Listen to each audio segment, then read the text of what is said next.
तो स्वागत है आप सबका शो टाइम पे और आज एक्सप्लेन कर रहे हैं लेगेसीज का सीजन 4 का एपिसोड नंबर 15। तो चलिए शुरू करते हैं और जानते हैं होप के साथ आगे क्या होने वाला है। और यहाँ पर बहुत सारे अमेजिंग कैरेक्टर्स आने वाले हैं जो दी ओरिजिनल में और आपने वैम्पायर डायरीज में देखे थे। तो प्लीज इस वीडियो को जरूर लाइक करें, चैनल को सब्सक्राइब करें, जिससे मैं आपके लिए और अमेजिंग सीरीज लाता रहूं। तो चलिए शुरू करते हैं इस एपिसोड को, जहां पर हम पहले देखते हैं होप को, जो न्यू ऑरलिंस में उठती है और ये देखकर उसे लगता है कि शायद ये किसी तरह का विजन है जो उसके माइंड में चलने लग रहा है। और बोलती है, तुम ह्यूमैनिटी मेरे सामने आओ, मुझे तुम्हें देखना है और तुमसे लड़ना है। और ये देख के होप बोलती है कि मैं कहां पर हूँ, न्यू ऑरलिंस में क्यों हूँ। बट तभी हम देखते हैं वहां पर रेबेका पहुंच चुकी थी और बोलती है कि तुम यहाँ पर मिलने के लिए आई हो और वेलकम होम।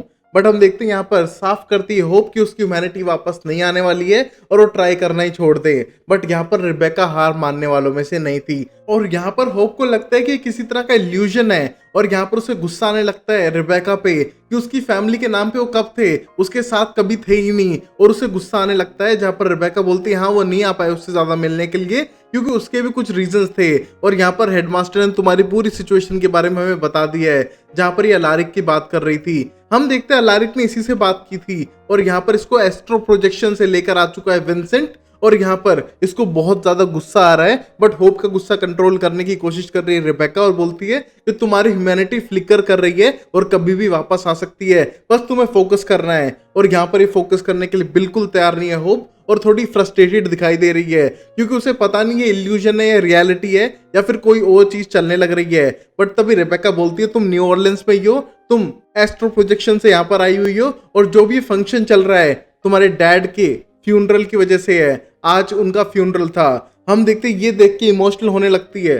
होप और हम देखते हैं यहाँ पर कहीं ना कहीं उसकी ह्यूमैनिटी ट्रिगर कर रही है क्योंकि वो अपने डैड को बहुत ज्यादा पसंद करती थी जो कोई और नहीं क्लाउस माइकलसन था। और अब रिबेका लेके आ चुकी थी होप को बार के अंदर, जहां पर हम देखते हैं होप को लगता है कि ये कोई ट्रिक है उसकी ह्यूमैनिटी वापस लाने की। बट यहाँ पर उसने एक पोर्ट दिखाया था जिसके अंदर क्लाउस और एलाइजा के एशेस थे और ये देखने के बाद होप बोलती है कि झूठ मत बोलो, ऐसा हो ही नहीं सकता है क्योंकि उनके एशेस तो हवा में उड़ चुके थे। बट तभी रेबेका साफ करती है, उसे पता है इसके बारे में कि हवा में उड़ चुके थे बट उनने विंसेंट और उसके मैजिक की मदद से उन सारे पार्टिकल्स को इकट्ठा किया और इस जार के अंदर भर दिया और अब ये तुम्हारे हैं। बट हम देखते हैं होप के अंदर कोई भी इमोशन नहीं थे और बोलती है ये सब झूठ है, तुम सब झूठ बोल रहे हो, ऐसा होना पॉसिबल ही नहीं है और मुझे उनसे कोई मतलब नहीं है। हम देखते हैं यहाँ पर फिर भी रेबेका अपने गुस्से को कंट्रोल करते हुए उसे समझाने का बार बार ट्राई करती है कि ये तुम्हारे डैड के आखिरी निशानी है और तुम्हें एक अच्छा डिसीजन लेना है कि इसे कहाँ पर डालना है। हम देखते हैं इस पे भी होप कोई रिएक्शन नहीं देती है और यहाँ पर रिबेका ट्राई करी जा रही है बस। और अब सेल्वाटोर स्कूल में हम देख पाते हैं अलारिक सोल्ट्समैन को जो चल भी नहीं पा रहे हैं अपनी छड़ी के बगैर और यहाँ पर उसकी हेल्प करने के लिए आ चुका है एमजी। हम देखते हैं यहाँ पर एमजी के साथ वो बैठ चुका था और डिस्कस करने लगता है होप के बारे में कि वो जल्द से ठीक हो जाए, उससे ज्यादा बेटर कुछ नहीं होगा उसके लिए। और यहाँ पर वो गोड से लड़ने के लिए तैयार नहीं है, उन्हें पता ही नहीं कैसे लड़ना है और वो इतने पावरफुल भी नहीं है। और यहाँ पर ये बात की टेंशन अलारिक को भी थी और वो यहाँ पर सोचता है कि शायद उसका एक दोस्त हेल्प कर सके जो उसे मिलने के लिए आएगा, जहां पर एमजी को इसके बारे में नहीं बताता और बोलता है कि मैं उससे मिल लूंगा, तुम जाके अपना काम करो, अपनी टीम के साथ उनको मोटिवेट करो। और यहाँ पर जैसे एमजी चला जाता है वहां पर वो एक बोतल निकालता है और मुझे लगता है कि इसका बेस्ट फ्रेंड एक बोतल ही हो सकती है क्योंकि इसकी पूरी जिंदगी में ट्रबल ही ट्रबल है स्टार्टिंग डे 1 से जब वैम्पायर डायरीज में आया था। हम देखते तभी ये एस्ट्रो प्रोजेक्शन वाला क्रिस्टल निकालता है और कहीं ना कहीं अपने आप से ही बात करने वाला है और डिस्कस करेगा कि कैसे हैंडल करे इतनी हॉरेबल सिचुएशन को। और अब हम देखते हैं लिसी को जो अभी भी अरोरा के साथ में और यहाँ पर उन्हें पकड़ लिया है बेन को। हम देखते हैं बेन को बांध के रखा हुआ है और अरोरा उसको काट के चाबी निकालने का ट्राई करती है बट लिजी बोलती है कैसे भी काट दो, चाबी तो निकालनी है। बट तभी अरोरा बोलती है चाबी निकालना बड़ी बात नहीं है, बात यह है कि कौन से गॉड को खड़ा करना है और जेन से कैसे निपटना है, वो दोनों ज्यादा इंपॉर्टेंट टास्क है और सबसे हार्ड भी। और कुछ जल्दी नहीं करना है, जितना जल्दी का काम होगा उतनी गड़बड़ ज्यादा होंगी। और यहाँ पर वो टेंशन में थी कि जेन से कैसे बचे और कैसे पता लगाए कौन से डिब्बे के अंदर क्रूनोस है, द गॉड ऑफ टाइम, उसी को जिंदा करना है। बट यहाँ पर हम देखते हैं दोनों को कोई आइडिया ही नहीं है इसके बारे में और यहाँ पर लिजी उसे काटने का ट्राई करती है बट बोलती है यार कोई और तरीका नहीं हो सकता, किसी तरह हम जेन से ही पता लगाएं। और यहाँ पर दोनों थोड़ी टेंस दिखाई दे रही थी और तभी होश में आ जाता है बेन और बोलता है कि शायद वो उसकी हेल्प कर सके क्योंकि वो जेन को तुमसे अच्छे से जानता है और जेन इतनी बेवकूफ नहीं है जितनी तुम्हें नजर आ रही है, वो बहुत ही ज्यादा स्मार्ट है। बट हम देखते हैं यहाँ पर अरोरा साफ करती है कि उसे कोई हेल्प की जरूरत नहीं है, स्पेशली डेमीगॉड बेन से। बट हम देखते हैं बेन उसे एक्सप्लेन करता है कि तुम मेरे डैड को जिंदा करना चाहती हो, तुम पागल तो नहीं हो गई हो। बट तभी लिजी बोलती है हम तुम्हारे डैड को जिंदा नहीं करने वाले हैं, हम सिर्फ क्रोनोस गॉड ऑफ टाइम को जिंदा करने वाले हैं और टाइम में पीछे जाके जो हमने गलतियां की हैं उन्हें सिर्फ सुधारने वाले हैं। और यहाँ पर बेन बोलता है तो फिर मेरी भी हेल्प कर दो, मैं तुम्हें हेल्प करूंगा गॉड्स को खड़ा करने में, क्योंकि मुझे भी टाइम में पीछे जाना है, अपने लवर के पास जो है एसुर उसको वापस जिंदा करना है। और ये सुनने के बाद लिजी तो प्लान में रेडी थी, बट तभी अरोरा बोलती है कि डेमीगॉड पे बिल्कुल भी यकीन नहीं किया जा सकता है, ये झूठ बोल सकता है, मैनिपुलेट कर सकता है, तो हम इसकी बात नहीं मानेंगे। बट लिजी के कहने पे उसे प्लान में थोड़ा शामिल कर लेते हैं जो अरोरा को थोड़ा कम पसंद था। और अब प्लान के हिसाब से लिजी जाती है जेन के पास में जहां पर वो 2 टिकट लेके जा चुकी थी और बोलती है कि यहाँ पर अरोरा उसके साथ नहीं जा रही है तो क्या वो चलेगी इस थीम पार्क के अंदर। और ये देख के बहुत ज्यादा खुश हो जाती है जेन क्योंकि उसके दोस्त भी नहीं थे और पहली बार उसको कहीं घुमाने के लिए कोई ले जा रहा था। और ये देख के जेन खुश हो जाती है और ये दोनों जाने लगते हैं उस ट्रिप के लिए। और कहीं ना कहीं ये डिस्ट्रैक्शन था उस जगह को खाली करने के लिए जहां पर बेन और अरोरा आने वाले थे। और अब वही हम होप को देख पाते हैं जहां पर वो अपनी आंट रेबेका पे ब्लेम करने लगती है कि उसकी इतनी बकबक सुनने की वजह से ही उसके डैड क्लाउस माइकलसन उसको डैगर मार देते थे। बट तभी हम देखते हैं वहां पर फ्रेया माइकलसन आ चुकी थी और बोलती है कि होप तुम्हें पहली बात तो लैंग्वेज पे ध्यान देना चाहिए और ऊपर से तुम्हें अपने ऊपर कंट्रोल रखना आना चाहिए क्योंकि तुम्हारी ह्यूमैनिटी आज नहीं तो कल आ जाएगी। और ऊपर से तुम्हारे डैड का फ्यूनरल है, तुम कुछ तो शर्म कर लो। बट हम देखते हैं यहाँ पर होप को कोई भी इमोशन नहीं थे और वो साफ करती है कि फ्रेया की वजह से तो टाइब्रिड बनी थी और ऊपर से उसी ने हेल्प करी थी और अपने बेटे निक को इसलिए यहाँ पर नहीं लाई है क्योंकि उसे लगता है कि होप उसे मार देगी। बट तभी फ्रेया बोलती है कि पहली बात मैंने तुझे हेल्प करने के लिए मारा था जिससे कि तू उस मॉन्स्टर को मार सके और ऊपर से ट्राइब्रिड बनने के बाद तुम पावरफुली तो हुई हो। बट तभी हम देखते हैं यहाँ पर बहुत ज्यादा गुस्सा दिखाई दे रही थी होप और हम देखते हैं उसकी ह्यूमैनिटी अभी भी वापस आने का नाम नहीं ले रही है। और यहाँ पर रेबेका उसको ट्रिगर करने का ट्राई करती है कि वो उसकी डैड की तरह है और ऊपर से माइकलसन फैमिली ने बहुत कुछ गलत किया है दुनिया भर में, बट एक टाइम के बाद फैमिली सब कुछ होती है और उन्हें वापस आ जाना चाहिए। और यहाँ पर होप यहाँ से जाने के लिए तैयार थी। बट तभी रेबेका बोलती है कि तुम्हें ये सारे थॉट्स एंड प्रोसेसेस को फिर से सोच लेना चाहिए क्योंकि तुम कभी ना कभी पेरेंट बनने वाली हो। और ये कहने के बाद होप साफ मना करती है कि वो ट्राइब्रिड बन चुकी है और अब उसके पास ऐसा कोई ऑप्शन नहीं बचा है। बट तभी फ्रेया और रेबेका क्लियर करते हैं कि उसके डैड भी एक हाइब्रिड थे और उनको भी स्टार्टिंग में ऐसा ही लगा था, बट बाद में वो भी पेरेंट बने, तुम भी बन सकती हो और इसमें कोई बड़ी बात नहीं है। बट हम देखते हैं होप इनकी बात ना सुनते वहां से जाने लगती है और तभी रेबेका को लगता है शायद होप को किसी और की हेल्प लेनी पड़ेगी जो उससे ज्यादा क्लोज है। और यहाँ पर हम देखते हैं जैसे होप जाने लगती है उसे एक छोटा सा टॉय दिखता है जिससे वो बचपन में खेला करती थी और यहाँ पर कोई और नहीं, मार्शल जिरार्ड वहां पर आ चुका था होप से बात करने के लिए। जहां पर हम देखते हैं ये देख के होप को और गुस्सा आने लगता है और कहीं ना कहीं मार्शल को पता था रेबेका और फ्रेया से नहीं मानने वाली है और उसको यहाँ पर आना पड़ेगा। और यहाँ पर मार्शल कोई और नहीं, क्लाउस माइकलसन का अडॉप्टेड सन था और यहाँ पर होप माइकलसन का ब्रदर जो उससे बहुत ज्यादा कनेक्टेड था और अटैच भी। और यहाँ पर होप थोड़ा एग्रेसिव दिखाई देती है बट मार्शल को आता है उसे हैंडल करना। और अब होप बोलती है कि मैं तुमसे क्या बात करूं और तुमसे क्या डिस्कशन करने को बाकी रह गया है। बट तभी मार्शल बोलता है तुम बैठो तो मेरे पास में। और यहाँ पर होप का क्वेश्चन था वो बैठेगी कैसे, वो इसके नीचे नहीं चली जाएगी क्योंकि वो तो एक एस्ट्रो प्रोजेक्शन है। और तभी मार्शल बोलता है प्लीज विच क्राफ्ट के बारे में मुझसे ना पूछो तो ज्यादा बेटर है, मैं सिर्फ यकीन करता हूँ, मुझे नहीं पता वो कैसे काम करता है। और यहाँ पर तुम बैठ सकती हो, मुझसे बात कर सकती हो जैसे हम बचपन में किया करते थे। तुम्हारी हर चीज पे मैं गुड पॉइंट के लिए +1 पॉइंट देता था और तुम्हारी मिस्टेक के लिए -1 पॉइंट काट लेता था, वैसा अब भी चल रहा है और मैं उसको अभी भी काउंट करता हूँ और तुम मेरे साथ बैठ सकती हो। और हम देखते हैं यहाँ पर बैठते ही होप ट्रिगर करने का ट्राई करती है मार्शल को और बोलती है कि ये सूट तो ऐसा लगता है किसी और का है। और वहां पर हंसते हुए बोलने लगता है मार्शल बिल्कुल ये अलाइजा का सूट है जो पहन के आ चुका है और शायद तुम्हें इसकी मेमोरी हो। और यहाँ पर ये बात बिल्कुल भी अच्छी नहीं लगी थी होप को, बट वो होप से कहता है कि वो उसके साथ चले, लेक हाउस में सारे माइकलसन फैमिली मिल रही है तो उससे बेटर कुछ नहीं हो सकता है। हम देखते हैं ये कहने के बाद होप मना करती है जाने के लिए, बट तभी मार्सेल बोलता है मैं तुम्हें एक्स्ट्रा 10 पॉइंट्स दूंगा मेरे साथ आने के लिए, तुम वहां पर सिर्फ यूनाइट हो और उसके बाद मैं विंसेंट को रिक्वेस्ट करूंगा तुम्हें वापस भेज दे, जब तुम्हारी मर्जी हो तब तुम आना रियल में, ना कि एस्ट्रो प्रोजेक्शन में। और यहाँ पर ये डील करने के बाद उसके साथ चलने के लिए तैयार है और मार्शल ने कुछ सोच समझ के ये सब किया है होप की वापस ह्यूमैनिटी लाने के लिए। और अब वही हम देखते हैं जेन बहुत ही ज्यादा खुश है, एक्साइटेड है, मॉन्स्टर ट्रक देखे, बाकी सब एंजॉय किया पूरे दिन। और अब यहाँ पर लिजी उसको लेके जाती है एक अस्तबल में जहाँ पर बहुत सारे हॉर्सेस थे, जिनको देख के बहुत ज्यादा एक्साइट होती है और बोलती है उसे हॉर्सेस बहुत ज्यादा पसंद है। उसके डैड उसके पास नहीं रखने देते थे कोई भी हॉर्सेस, क्योंकि वो उससे काम कराते थे नए नए हथियार बनाने के लिए, बट उसे इतने ज्यादा पसंद थे कि वो इंसानों के पास जाती थी उन हॉर्सेस को एप्पल खिलाने के लिए। बट तभी हम देखते हैं लिजी एप्पल निकाल के देती है उन हॉर्सेस को खिलाने के लिए, और ये देख के जेन समझ रही थी ये कुछ ज्यादा ही अच्छी हो रही है, it is too good to be true वाली बात है। और तभी वो लकड़ी तोड़कर उसको वॉर्न करती है कि कोई तो गड़बड़ है, तुम्हें कैसे पता मुझे हॉर्सेस पसंद है, मॉन्स्टर ट्रक पसंद है, ये सब चीजें पसंद है, तुम्हें किसने बताई? क्योंकि मैंने तो सिर्फ एक ही इंसान से इस सारी बातें शेयर की थी, वो था बेन। तुम कहां पर मिली बेन से और तुम कैसे जानती हो? और उसे मारने का ट्राई करती है, बट हम देखते हैं यहाँ पर लिजी डर चुकी थी और शायद उसे सब कुछ सच बता देगी। और इसी मोमेंट पे हम देखते हैं अरोरा को, जिसने वो की निकाल ली थी बेन के अंदर से और उसकी किडनी भी दूर फेंक के मारती है और बोलती है चलो पता चल गया इंसानी शरीर एक किडनी पे भी जिंदा रह सकता है। और तभी साफ करता है बेन की वो एक डेमी गॉड है, ना कि एक इंसान, और अब उसे छोड़ दिया जाए तो ज्यादा बेटर है। और यहाँ पर वो नहीं चाहता है कि उसके डैड को कोई वापस खड़ा करे। हम देखते हैं तभी अरोरा बोलती है कि वो उसे वापस रिजरेक्ट नहीं करने वाली है, बट ये तुम्हारी प्रॉब्लम नहीं है, वो तुम पे ट्रस्ट नहीं करती है, लिजी करती है, क्योंकि लिजी को लगता है सब लोग अच्छे हैं। बट यहाँ पर अरोरा उस पर ट्रस्ट नहीं करती है, उसको ऐसी हालत में छोड़कर चली जाती है।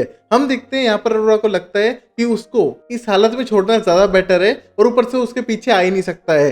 बट हम देखते हैं तभी बेन अपने अंदर से चाकू निकालता है और अपनी रस्सियां बाकी सब काटने का ट्राई करता है अपनी जान बचाने के लिए और वहां से भागने के लिए, क्योंकि वो चाहता नहीं है उसके डैड वापस जिंदा हो या फिर उस बॉक्स से निकले। और अब वही हम देखते हैं क्लियो और केलब को, जो आ चुके थे केलब के होम टाउन एटलांटा में, जहां पर क्लियो पहली बार एक अच्छी डेट पर आई थी और यहाँ पर बार बार उसको इम्प्रेस करने का ट्राई करता है केलब, जहां पर उसे पैनकेक्स खिलाए जा रहा है जबरदस्ती। और यहाँ पर वो आया है एक विच से मिलवाने के लिए क्लियो को, जिससे कि शायद उसकी पावर वापस आ जाए और शायद वो फिर से नॉर्मल फील करने लगे। और यहाँ पर इस विच का नाम मेविस है, जो कहीं ना कहीं फ्यूचर प्रेडिक्शंस भी करती है और शायद यही एक विच है जो हेल्प कर सकती है क्लियो की उसकी पावर वापस गेन करने में। जहां पर हम देखते हैं क्लियो को लेकर जाता है केलब उसके घर तक और बोलता है कि इसी ने मुझे हेल्प की थी जब मैं पहली बार वैम्पायर में टर्न हुआ था। जहां पर क्लियो उसकी स्टोरी पूछना चाहती है, बट यहाँ पर केलब पहली डेट पे तो बताना नहीं चाहता है कि उसने कितनी खतरनाक चीजें की है, इसके बारे में शायद बाद में बताएगा।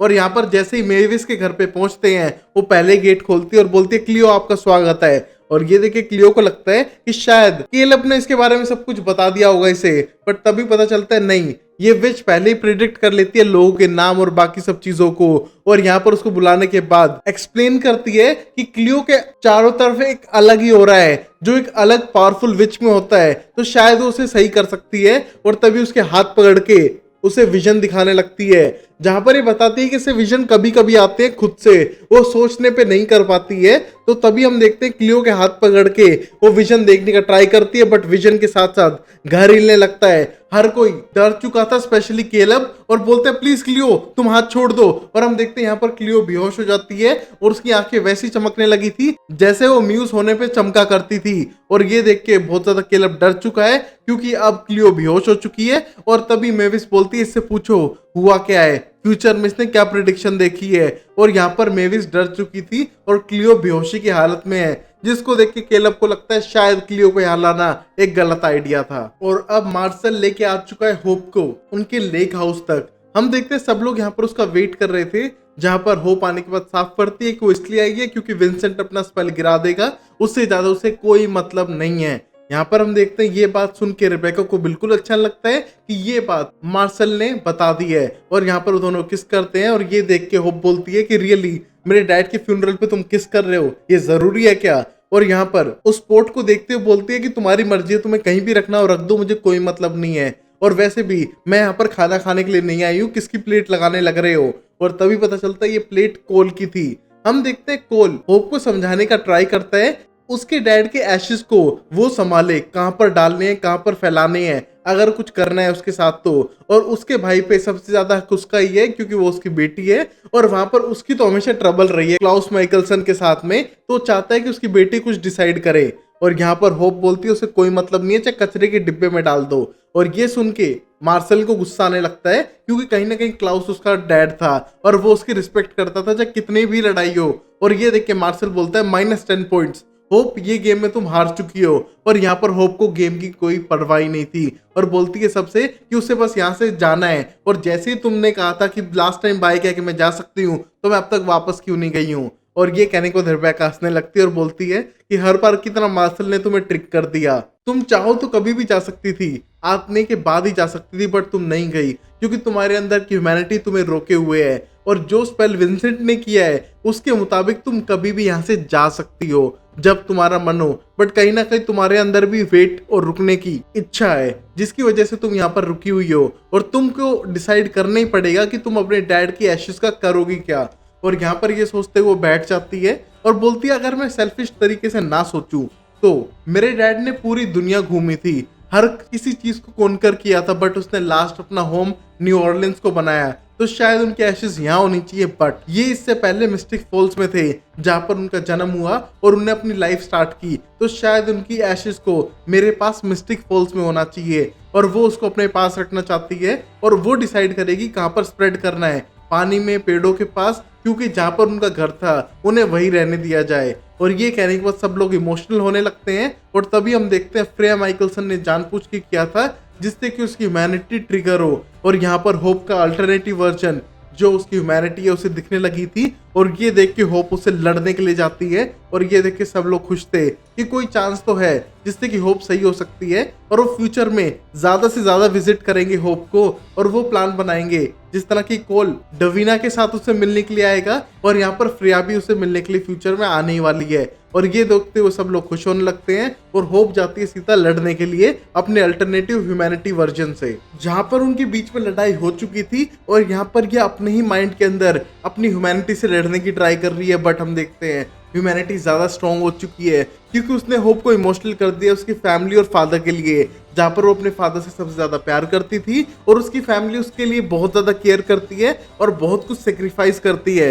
यहाँ पर हम देखते हैं वो अपने बैड वर्जन को मार डालती है और उसी तरीके से उसकी एशेज हवा में उड़ने लगती हैं जैसे उसके फादर की हुई थी। हम देखते हैं यहाँ पर होप की ह्यूमैनिटी वापस आ चुकी है और शायद वो जल्दी रियल वर्ल्ड में भी आने वाली है। और हम देखते हैं अरोरा डी मार्टेल पहुंच चुकी है जेन के घर पे जहां पर वो इन गोड्स को उठाने वाली थी, बट तभी लिज़ी का फोन उसके पास आता है जहां पर वो बोलती है कि लिज़ी की वो बिल्कुल नहीं सुनने वाली है। बट तभी लिज़ी समझाने का ट्राई करती है कि वहां पर गॉड ऑफ टाइम तो है ही नहीं और जेन ये मुझे बताने लग रही है और ये झूठ नहीं बोल रही है, बेन ने हमको ट्रिक किया है, बेन इनोसेंट नहीं है जितना नजर आता है, उसे अपने बॉयफ्रेंड को वापस जिंदा करना है, उसके लिए वो कुछ भी करके रहेगा। और यहाँ पर वो सब प्रॉब्लम उसने जानबूझ के क्रिएट किए हैं जिससे कि हमको ट्रिक कर सके। जहां पर हम देखते हैं अरोरा बिल्कुल बात नहीं मानती है और स्पेशली दूसरे गॉड की तो बिल्कुल नहीं। बट तभी जेन समझाने का ट्राई करती है कि बेन कर्स्ड है, अगर उसको अपना कर्स हटवाना है तो उसे डैड को वापस जगाना पड़ेगा और ये सबसे बड़ी गड़बड़ होने वाली है, प्लीज तुम वहां से जाओ। बट तभी अरोरा बोलती है कि वो यहाँ पर नहीं है, पहली बात तो उसे वो जंगलों में छोड़ के आ चुकी है और यहाँ तक वो पहुंच नहीं पाएगा। बट तभी अरोरा को कोई मारकर बेहोश कर देता है और हम देख पाते हैं ये बेन ही था जो बहुत ही ज्यादा एंगर से भरा हुआ है और पता चलता है बेन इतना शरीफ है नहीं जितना हमको अब तक नजर आ रहा था। जहां पर वो की लेकर सीधा उन बड़े बड़े बॉक्सेस के पास जाने लगता है और जब तक यहाँ पर वापस आने लगते हैं लिज़ी और जेन, तब तक यहाँ से बेन लेके जा चुका था उन सारे डिब्बों को और यहाँ पर उसने अरोरा को भी अपने साथ लेकर जा चुका है। हम देखते हैं यहाँ पर ये देख के बहुत ज्यादा गुस्सा आने लगता है लिज़ी को और पता चलता है कि उसने अरोरा को बहुत मारा भी है। हम देखते हैं उसके ब्लड को देखने के बाद बहुत ज्यादा बुरा फील करने लगती है और जेन को गुस्सा था कि उसके फैमिली को उससे दूर कौन लेके जा सकता है,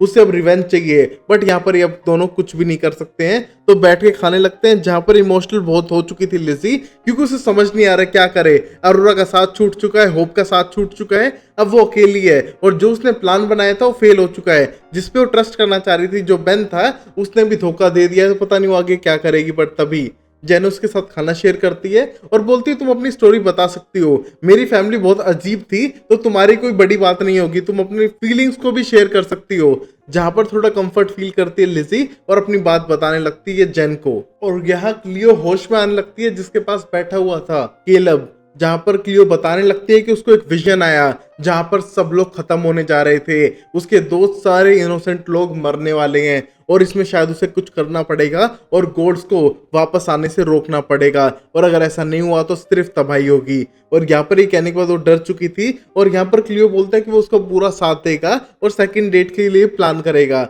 जहां पर क्लियो को उसके साथ टाइम बिताना बहुत अच्छा लग रहा था, बट उनको अब डर है कि शायद कोई ना कोई भयानक घटना फ्यूचर में होने वाली है अगर गोड्स वापस उठ गए तो। और अब यहाँ अलारिक के अंदर बहुत ज्यादा चेंजेस आ चुके हैं। जब से उसने अपने अल्टर ईगो से बात की है उस क्रिस्टल से, तब से उसने ठान लिया है कि उसको अपने अंदर चेंज लाने पड़ेंगे। जहां पर पहले तो उसने शेव कर लिए और वो रेडी है पूरी टीम को लीड करने के लिए जिससे कि गोड्स वापस ना सके, अब ये उसकी जिम्मेदारी है। बट हम देखते हैं यहाँ पर एमजे एक्सप्लेन करने का ट्राई करता है कि मैं आपको फुल सपोर्ट करता हूँ, बट मैं नहीं चाहता कि मैं लिजी के खिलाफ लड़ूं। अगर लिजी हमारे ओपोनेंट टीम में है तो शायद मैं उससे ना लड़ पाऊं। बट तभी हम देखते हैं यहाँ पर जेन लेके आ चुकी थी लिजी को वापस सेल्वाटोर स्कूल में समझाने के लिए कि उसको उसकी फैमिली के साथ वापस कनेक्ट होना चाहिए, शायद कुछ बात बन जाए। बट वहां आने के बाद हम देखते हैं बहुत ज्यादा खुश थे अलारिक सोल्ट्समैन, बट लिजी को लगता है कि शायद इसे यहाँ पर रहना नहीं चाहिए और वापस चले जाना चाहिए। बट तभी उसके डैड मना करते हैं और उसके गले लग जाते हैं जहां पर एमजी भी गले लग चुका था। और ये देख के लिजी बोलने लगती है कि उसने बहुत ज्यादा गड़बड़ कर दी है बट वो सब कुछ सुधारने का ट्राई करेगी। और यहाँ पर अलारिक उसको हर गलती के लिए माफ करते हैं क्योंकि वो अपनी एक बेटी से तो मिल पाए हैं। जहां पर जोजी तो टाउन छोड़ के जा चुकी है इन सारी प्रॉब्लम से, बट लिजी एक आखिरी सहारा थी अलारिक सोल्ट्समैन का जो अब उसके साथ आ चुकी है। और अब हम देखते हैं बेन को, जो पहले तो हमको बहुत शरीफ लगा था बट बहुत ज्यादा शाना है, जिसने जानबूझ के गोड को वापस जगाना चाहे जिससे कि वो अपने कर्ज को मिटा सके और अपने लवर को वापस बुला सके। हम देखते हैं यहाँ पर उसके पास वो की भी थी और सारे बड़े बड़े डिब्बों को ले जाकर खोलने का ट्राई करता है जिसमें से एक को उसने खोल भी दिया था। और अब हम देखते हैं लास्ट सीन के अंदर जहां होप की ह्यूमैनिटी वापस तो आ चुकी है बट उसकी अल्टर ईगो जो नॉन ह्यूमैनिटी पार्ट है वो अभी भी हार नहीं मान रहा है। आज नहीं तो कल वो वापस आने का ट्राई करेगा और होप के साथ लड़ेगा वापस से होप को इविल बनाने के लिए। और यहीं पर एपिसोड खत्म होता है जहां पर खतरे बढ़ चुके हैं। बेन दोस्त नहीं दुश्मन निकला है और यहाँ पर उसके पास अभी भी अरोरा है और शायद ये उसे मार दे। देखते हैं अगले एपिसोड में, तब तक के लिए लाइक करो, चैनल को सब्सक्राइब करो और देखते रहो शो टाइम अमेजिंग सीरीज के लिए। और गाइज आप न्यू सीरीज सजेस्ट भी कर सकते हो तो लिंक इन द डिस्क्रिप्शन है एक चैनल जिसको आप जाके सब्सक्राइब करो और सजेस्ट करो अदर वीडियो आइडियाज के बारे में। तब तक के लिए take care, bye bye, sayonara and Tata.